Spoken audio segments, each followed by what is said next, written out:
أنه جاء في الحديث عن النبي صلى الله عليه وسلم أنه وما اجتمع قوم في بيت من بيوت الله يتلون كتاب الله ويتدارسونه بينهم إلا نزلت عليهم السكينة وغشيتهم الرحمة وحفتهم الملائكة وذكرهم الله في من عنده.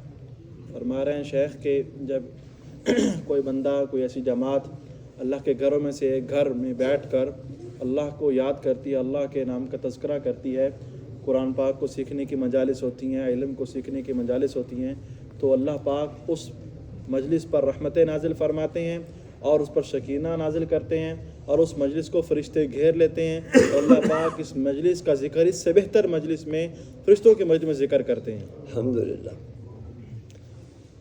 الحمد لله رب العالمين والصلاة والسلام على سيدنا ونبينا ومولانا محمد المبعوث رحمة للعالمين. يقول ربنا جل في علاه: وهل أتاك حديث موسى إذ رأى نارا فقال لأهلهم كثوا إني آنست نارا لعلي آتيكم منها بقبس أو أجد على النار هدى فلما أتاها نودي يا موسى إني أنا ربك فاخلع عليك إنك بالوادي المقدس طوى وأنا اخترتك فاستمع لما يوحى إنني أنا الله لا إله إلا أنا فاعبدني وأقم الصلاة لذكري إن الساعة آتية أكاد أخفيها لتجزى كل نفس بما تسعى فلا يصدنك عنها من لا يؤمن بها واتبع هواه فتردى وما تلك بيمينك يا موسى قال هي عصاي أتوكأ عليها وأهش بها على غنمي ولي فيها مآرب أخرى قال ألقها يا موسى فألقاها فإذا هي حية تسعى قال خذها ولا تخف سنعيدها سيرتها الأولى واضمم يدك إلى جناحك تخرج بيضاء من غير سوء آية أخرى لنريك من آياتنا الكبرى اذهب إلى فرعون إنه طغى. الحمدللہ، تمام تعریفیں اللہ کی ہیں، درود و سلام نازل ہو آپ صلی اللہ علیہ وسلم پر۔ پھر سورۃ طٰہٰ کی آیات مبارکہ شیخ نے تلاوت کی، جس کے اندر حضرت موسیٰ علیہ نبینا علیہ السلام کو نبوت ملنے سے لے کر فرعون کی طرف تشکیل ہونے کا اللہ پاک نے ذکر فرمایا کہ موسیٰ علیہ السلام جب اپنی بیوی کے ساتھ مدین سے واپس آ رہے تھے مصر میں، تو ان کی سردی محسوس ہوئی۔ اس آیات کے اندر اللہ نے وہ قصہ بیان کیا، تو وہ آگ لینے کے لیے جب گئے تو اللہ نے فرمایا کہ انی آنست نارا، کہ یہ جو آگ ہے یہ وہ آگ نہیں تھی، وہ نبوت ملنے کا ذریعہ تھا۔ پھر وہاں پر نبوت ملی، فرمایا کہ ڈرنا نہیں ہے، میں تمہارا رب ہوں، انی فخلعن علیک، اپنے جوتوں کو اتار دیجئے، فاستمع لما یوحی، اس بات کو سنیے جو آپ کی طرف وحی کی جا رہی ہے۔ پھر آپ کو نبوت ملی، نبوت کے بعد جو سارا وہ قصہ تھا، آپ کے ہاتھ میں عصا تھا، وہ اللہ نے فرمایا کہ آپ کے ہاتھ میں کیا؟ فرمایا عصا ہے، اس سے میں اپنی بکریوں کے لیے چارہ بھی نکالتا ہوں درختوں سے، اور اس سے سہارا بھی لیتا ہوں اور دوسرے کام بھی کرتا ہوں۔ فرمایا کہ اس کو پھینکے، جو وہ پھینکا وہ اژدہا بن گیا، سانپ بن گیا۔ یہ بھی ایک معجزہ تھا حضرت موسیٰ علیہ نبی صلی اللہ علیہ وسلم کا۔ پھر فرمایا اپنے ہاتھ کو بغل میں ڈالیے اور نکالیے، ڈالا تو وہ جب نکالا تو وہ ایک روشن بن گیا، پھر ڈالا وہ دوبارہ چلے گئے۔ تو یہ معجزہ نبوت دیا تھا۔ فرمایا جب یہ نبوت کے معجزات دیے، فرمایا کہ جاؤ فرعون کی طرف، وہ سرکش ہو چکا ہے۔ تو مسلم کو جب نبوت ملی تو اللہ نے فوراً تشکیل کر دی کہ فرعون کی طرف جا کر تبلیغ کرو، اس کو میری حقیقت بتلاؤ، اللہ کی طرف بلاؤ اس کو۔ الحمدللہ، اللہ سبحانہ وتعالی ارى سيدنا موسى عليه وعلى نبينا افضل الصلاة واتم التسليم آيات عجيبة وهو ماشي.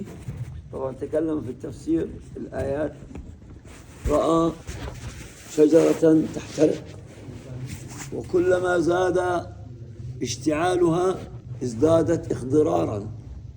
نحن نعلم أن الشجر أو النار لما تشتعل في الشجر تصبح حطب ورماد، ولكن هذه تزداد اخضرارا.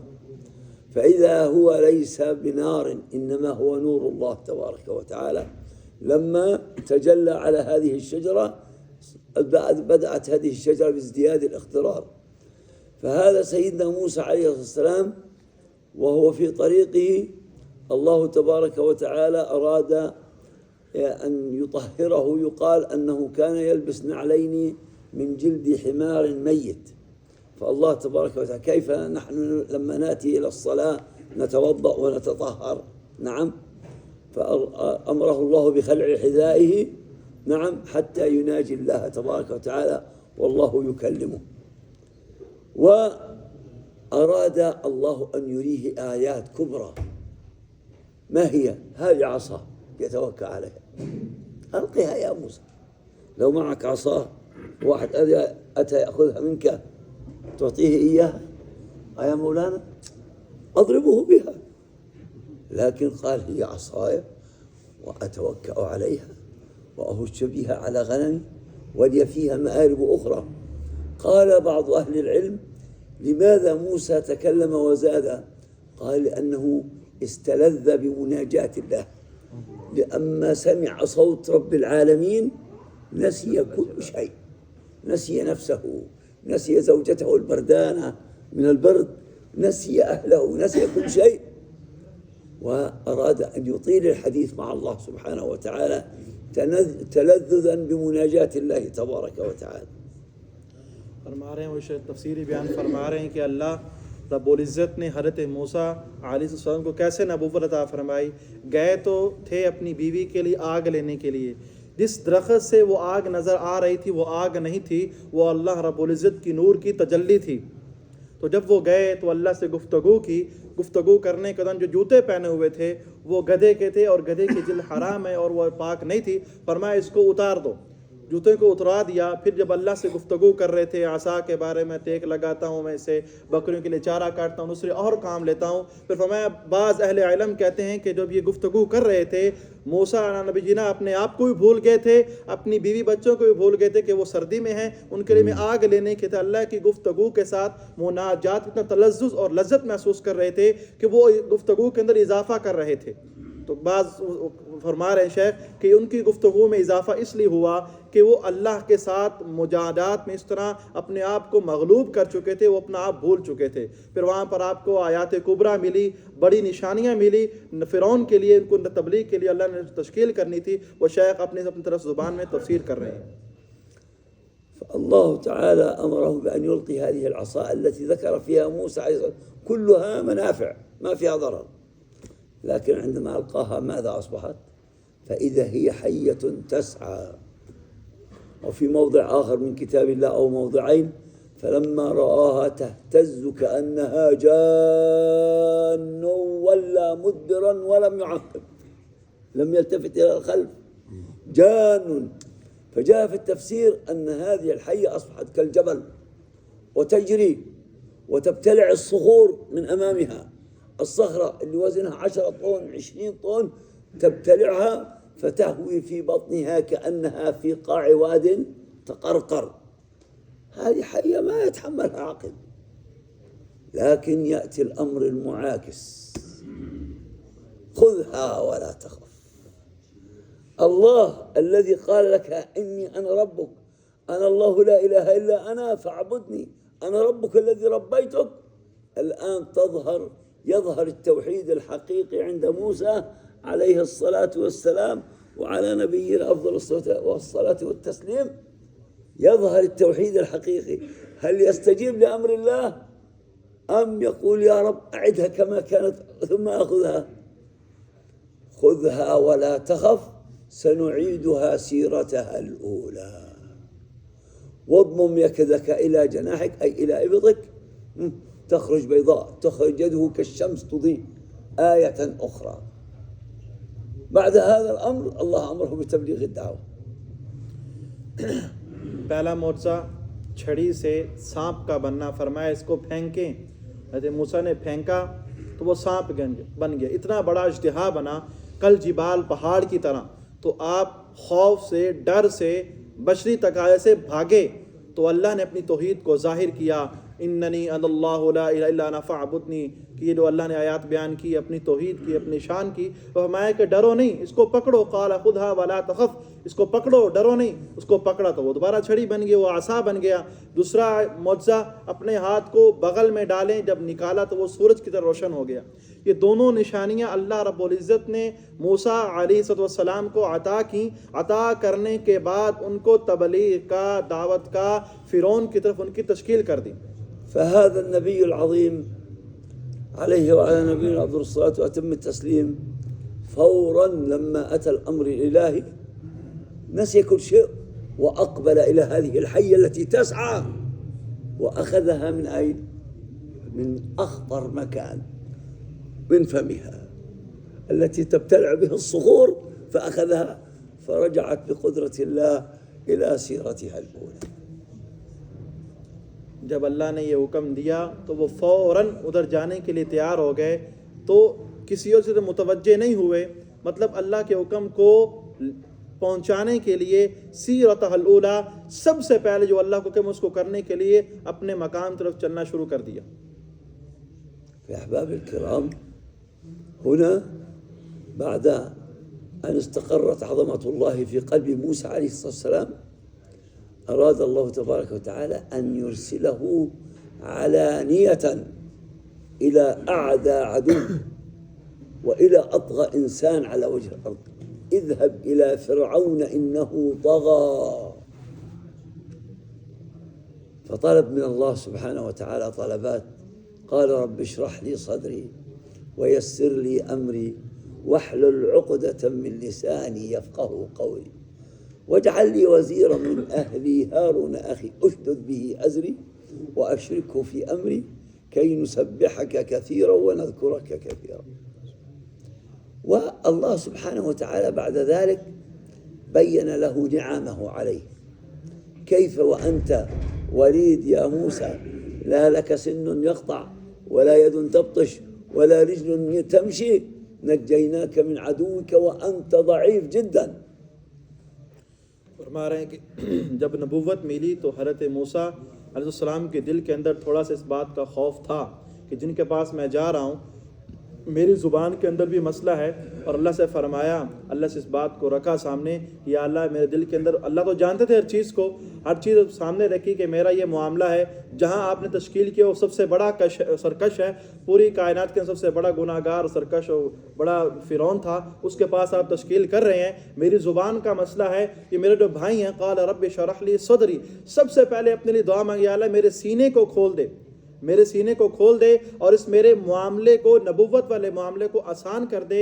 और जो मेरी ज़ुबान के अंदर लुकनत है, वो लुकनत जब मूसा ने आपको, आपके मुंह के अंदर वो पहचान करनी थी कि ये बच्चा नबी है या खाली बच्चा है, तो आग सामने की गई, तो आपने नबुव्वत की वजह से उसकी दाढ़ी को पकड़ना चाहा, लेकिन जिब्राइल अमीन ने आपका आग की तरफ कर दिया, उठाकर मुंह में डाल लिया। वो लुकनत थी ज़ुबान में, वहलुल उक़दतम मिन लिसानी यफ़क़हू क़ौली, मेरी ज़ुबान की लुकनत को खोले। फरमाया वजअल ली वज़ीरन मिन अहली, और मेरे भाई जो हैं हारून को मेरा वज़ीर बना दीजिए ताकि वो मेरी इस काम में मदद करे, मैं बात करूँगा, मेरी बात को आगे पहुँचाएँगे। أحباب الكرام، الله سبحانه وتعالى بين لموسى عليه الصلاة والسلام كيف لما ولده أمه وأوحى إليها الله تبارك وتعالى أن تضعه في التابوت، نعم، خوفا من فرعون. وفي هنا معجزة إلهية. موسى وضعت سيدنا موسى عليه الصلاة والسلام باتجاه شمال قصر فرعون، لأن نهر النيل يسير من الجنوب إلى الشمال، من الجنوب إلى الشمال، على أساس أن يذهب باتجاه الإسكندرية ويبتعد عن قصر فرعون. لكن الله تبارك وتعالى بإرادته جعل التابوت يتحول، يمشي عكس تيار المياه، المياه تمشي هكذا والتابوت يمشي هكذا حتى وصل إلى عدوه. وفرعون رآه رأى موسى وعرفه قال هذا هو الذي أبحث عنه، هذا الذي يريد أن يدمر ملكي سأقتله. ولم يرسل الله تبارك وتعالى ولا جندي من جنود السماوات ولا من جنود الأرض، لا ملك ولا إنس ولا جن، بل أرسل معه جنديا خفيا. ما هو الجندي هذا؟ وألقيت عليك محبة مني. أول ما ينظر الإنسان لموسى يعشقه، يدخل في صماصيم قلبه، يحبه. فلما رآه فرعون أحبه حبا عجيبا، ولكن الكبرياء عند فرعون كيف تحب هذا عدوك اقتله. فصاحت امرأة فرعون قالت لا تقتلوه، عسى أن ينفعنا، عسى أن ينفعنا أو نتخذه ولدا. هل واحد يقول للناس أنا ربكم الأعلى بحاجة إلى طفل رضيع؟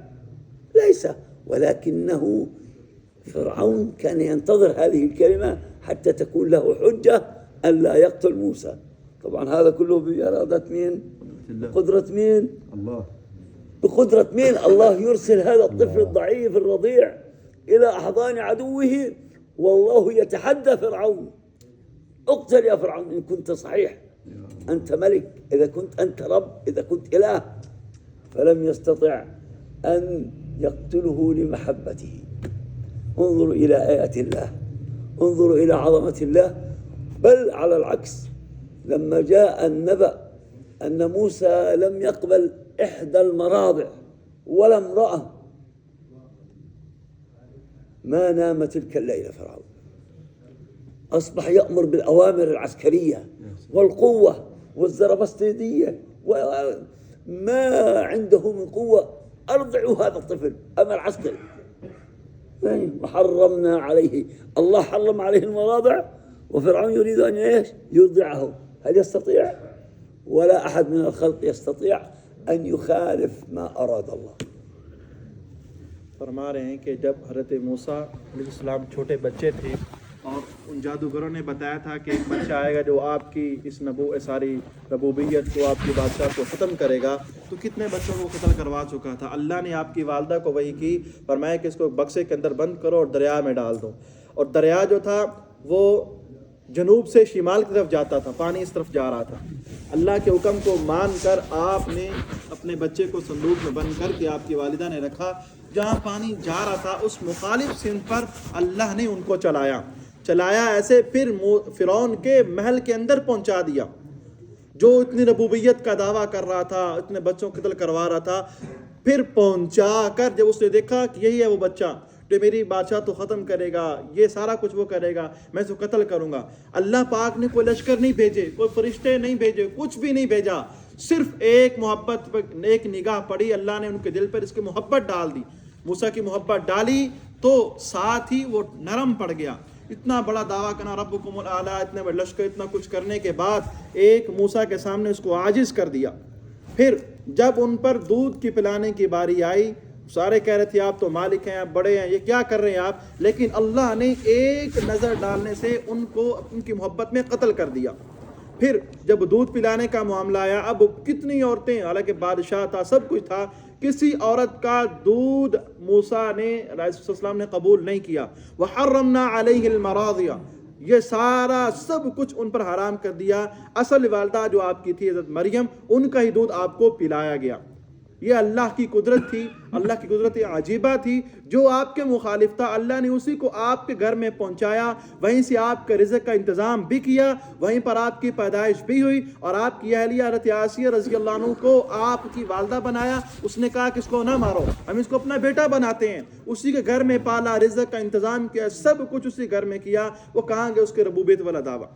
सब कुछ अल्लाह ने करने वाली कौन सी ज़ात है? एक अल्लाह की ज़ात है। وألقيت عليك محبة مني ولتصنع على عيني إذ تمشي أختك فتقول هل أدلكم على من يكفله فرجعناك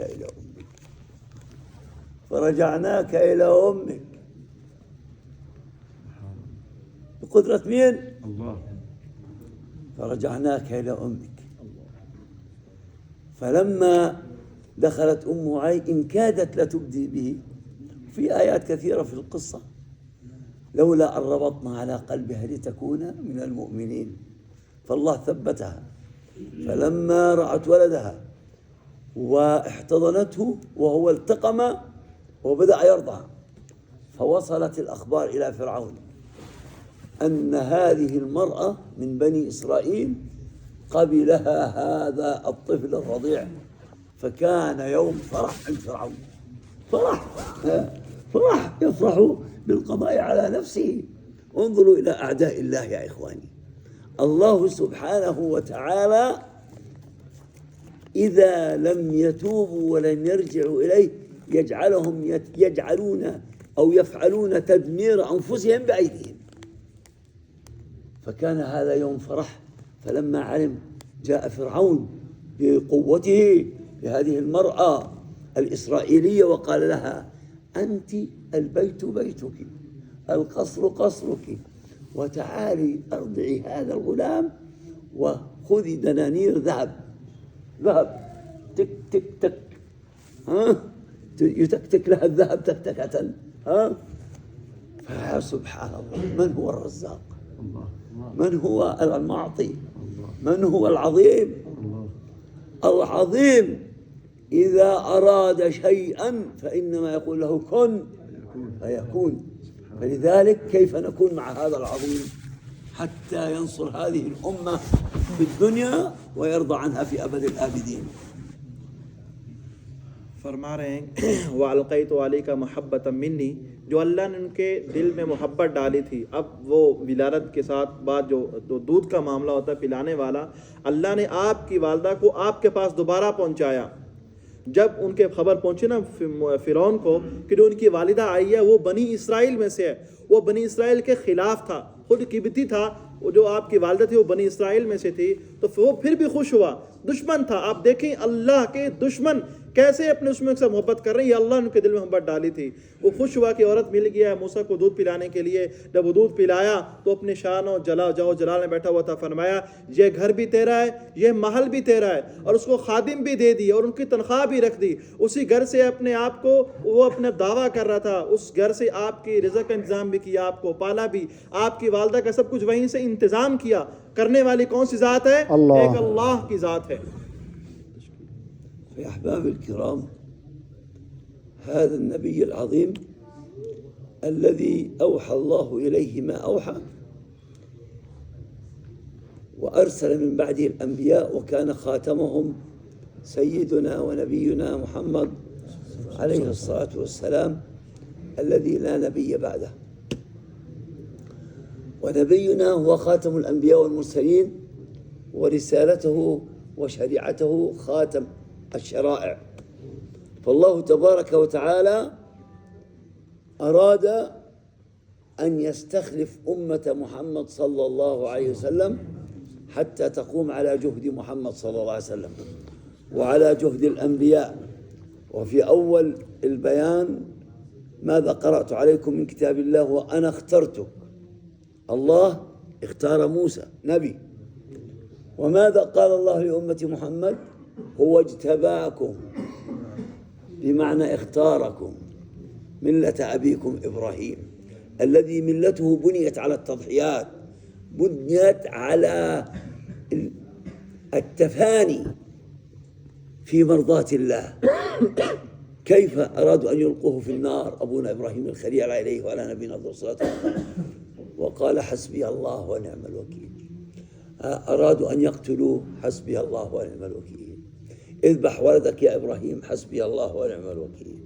ما في أمر. وإذ ابتلى إبراهيم ربه بكلمات فأتمهن قال إني جاعلك للناس إماما. ما في أمر من أوامر الله إلا كان إبراهيم عليه الصلاة والسلام وجميع الأنبياء والمرسلين فورا يبادر إلى تنفيذ هذا الأمر الإلهي. هكذا الله يريد أمة محمد صلى الله عليه وسلم تقوم على جهد نبيها صلى الله عليه وسلم بدون تردد، بكل قوة وحزم. يا يحيى خذ الكتاب بقوة. وأمة محمد صلى الله عليه وسلم مأمورة أن تأخذ هذا الدين بجد وليس بتكاسل. يا أحباب الكرام، هكذا كان نبينا صلى الله عليه وسلم وهكذا كان أصحابه من بعده فرضي الله عنهم ورضوا عنه، فكيف يرضى الله عنا ونرضى عنهم؟ لا بد أن نقوم على هذا الجهد العظيم. فمن منكم مستعد أن يقوم على هذا الجهد العظيم؟ مستعدون؟ جزاكم الله خيرا. کہہ رہے ہیں شیخ ابھی قیامت تک کوئی دوسرا نبی نہیں آئے گا. حضرت محمد مصطفیٰ صلی اللہ علیہ وسلم ہمارے آخری نبی ہیں. کوئی نبوت نہیں، کوئی نبی نہیں آئے گا، کوئی شریعت نہیں آئے گی، سب کچھ اللہ نے بند کر دیا. پھر مختصر کرتے ہوئے فرمایا وَأَنَا اخْتَرْتُكَ، حضرت موسیٰ علیہ السلام کو اختیار، میں نے آپ کو اختیار مطلب پسند کیا ہے نبیوں میں سے. وَاجْتَبَاكُمْ، اور امت محمدیہ کے بارے فرمایا کہ آپ کو ہم نے اختیار کی اس کام کے لیے. یا یحییٰ خُذْ بِکتاب قوہ، فرمایا یحییٰ اس کتاب کو قوت کے ساتھ پکڑیے. پھر فرمایا کہ اے امت محمدیہ اس کام کو قوت کے ساتھ پکڑیں. جس طرح انبیاء نے اللہ کے حکموں کے آگے کچھ نہیں کیا، حسبنا اللہ و نعم الوکیل، ہمارے لیے اللہ سب کچھ ہمارے لیے کافی ہے، تردد نہیں کیا، سوچا نہیں ہے. اب قیامت تک کوئی نبی نہیں آئے گا. نبیوں والا کام اس امت محمدیہ کے ذمہ ہے. اس طرح نبیوں نے نبوت کے کام میں تردد نہیں کیا، اب امت محمدیہ محمد والے کام سے تردد نہ کرے، سوچنا نہیں ہے. صحابہ کرام نے آپ کی تابع داری کی، کچھ نہیں سوچا، نہ گھروں کو، نہ بیویوں کو، نہ اولادوں کو، کچھ بھی نہیں. تو اللہ نے دنیا کے اندر ان کو رضی اللہ عنہم ورضوا عنہ کا سرٹیفکیٹ دے دیا. تو ابھی آپ کے لیے ضروری ہے کہ آپ نے تردد نہیں کرنا. اللہ کی رضا کے لیے شیخ نے کہا ہے کون کون تیار اللہ کے راستے میں نکلنے کے لیے. اس کے 4 ماہ نہیں لگے، وہ 4 ماہ کا ارادہ کرے. ماشاءاللہ مہمان ہیں، بہت دور سے ہیں، مہمان کی اکرام نوازی ہوگی انشاءاللہ. ماشاءاللہ ارادہ کریں. بسم اللہ. يلا قوموا بسم الله يا أمة محمد صلى الله عليه وسلم. عبد الوهاب 2026 میں 7 مہینے جوڑ سے انشاءاللہ. عبد الوهاب 7 اشهر انشاءاللہ. 7 نعم انشاءاللہ. الله يقبل. قول اللهم تقبل. ذبیح اللہ 4 اشهر ماشاءاللہ. ما شاء الله تجاه الله هذا جدنا تجاه الله إسماعيل عليه الصلاة والسلام. بسم اللہ. بسم الله يلا حبيبي. کل سنہ 4 اشهر انشاءاللہ. الله يتقبل. ما شاء الله. کیا نام ہے؟ ملک جان محمد اسماعیل انشاءاللہ 1 سال کی جماعت جوڑ سے. نريد أهل المقام بالأول. يلا انشاءاللہ مارچ سے سال نحن جئنا إلى هذه البلاد المباركة وهذه المدينة ومعلوماتنا عنكم أنتم أهل البشتو أهل التضحيات. أهل التضحيات. محمد بلال اور باہرین کل نفر ماشاءاللہ. ما شاء الله. کمل جماعت. ما شاء الله تقبل الله. الله يتقبل. قولوا آمين. آمین. بسم الله بسم الله يا أحباب. قوموا ومن قام في سبيل الله الله يحفظه. الله يتقبل. بسم الله بسم الله. أهل التضحيات أهل البشتو ما شاء الله. شاء الله. الله يتقبل. ما شاء الله.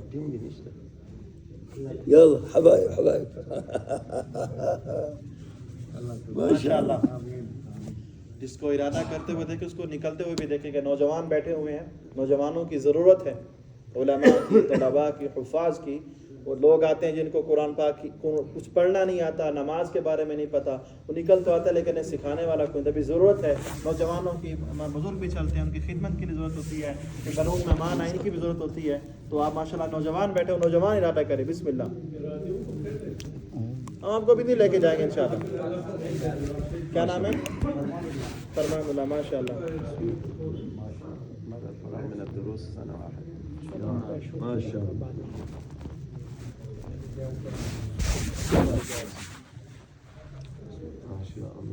یہ تو انشاءاللہ آگے بھی چلتا رہے گا. سارا ادھار ہو گیا ہے. ابھی ہمیں نقد چاہیے. سب سے پہلے 4 مہینے کی جماعت نقد. 4 اشهر نقد جمع انشاءاللہ. الحمد لله حبيبنا ما شاء الله. بسم اللہ. تقبل الله تقبل الله.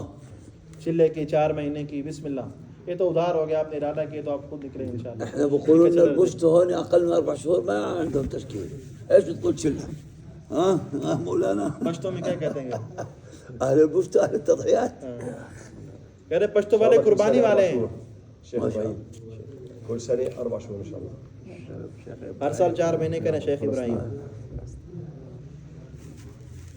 الشيخ إبراهيم ولد في بلدهم السيد المسيح سيدنا عيسى عليه الصلاة والسلام في بيت لحم في قريتنا في قريتنا. قريتكم بيت اللحم. نعم. وهو يوجد क्या नाम है? مكان سيدنا साद عيسى عليه الصلاه والسلام. माशाअल्लाह। بسم الله يا حبايب، بسم الله، بسم الله يا أيها الأبطال. क्या नाम है? الشباب في 3 شباب ما شاء الله. شباب متعلمين مدرسة. एमल ما شاء الله 4 شهور. الله يتقبل. कुल्लू तलबा शेख। الحمد لله. क्या नाम? يكسال. नाम नाम الله قبل. الله يتقبل. أحمد نور. أحمد نور. अहमद नूर। حبيب دوست. سجل उमर उज़ैर मुज़ैफ़ा। سجل ما شاء الله. ما الله يجعلك مثل حذيفة بن اليمان رضي الله تعالى عنه. اي الشيخ زاهد الله. ما شاء الله. اللهم زد وبارك. اسود في كوهات شكلنا كل الناس المسجد 3 दिन के नक़द जमात चाहिए, 3 दिन के लिए, चिल्ले 4 महीने के लिए माशाअल्लाह। كلهم قاموا. शेख ने भी कहा पठान जो है ना कुर्बानी वाले हैं, तो कुर्बानी दें बिस्मिल्लाह। बुनियाद कौन डालेगा 3 दिन की चिल्ले की माशाअल्लाह? बुनियाद तो कोई बन इंशाल्लाह जमात बन जाएगी। इंजन चाहिए, डब्बे खुद लग जाएगा इंशाल्लाह। बिस्मिल्लाह। أحبابنا الكرام أهل التضحيات. क्या नाम है? ما شاء الله. पूरी जुमात है। جماعة جماعة السيرودة सलासा अय्याम 3 أيام यौम الجمعة يوم الجمعة. नعم. ما شاء الله. कम मिल जमा चिल्ले के लिए माशाल्लाह। ऐसे साथी होंगे जिनका सालाना चिल्ला रहता होगा बिस्मिल्लाह माशाल्लाह। तो कुछ मशगूलियों में मसरूफियात में होंगे, वो अपने आप को निकालेंगे, फारिग करेंगे। जब इंसान अपने आप को अल्लाह के लिए फारिग करता है तो अल्लाह फरमाते हैं मैं उसके सीने को खोल दूंगा, दुनिया के इस्तिग़ना से भर दूंगा। तो आप अपने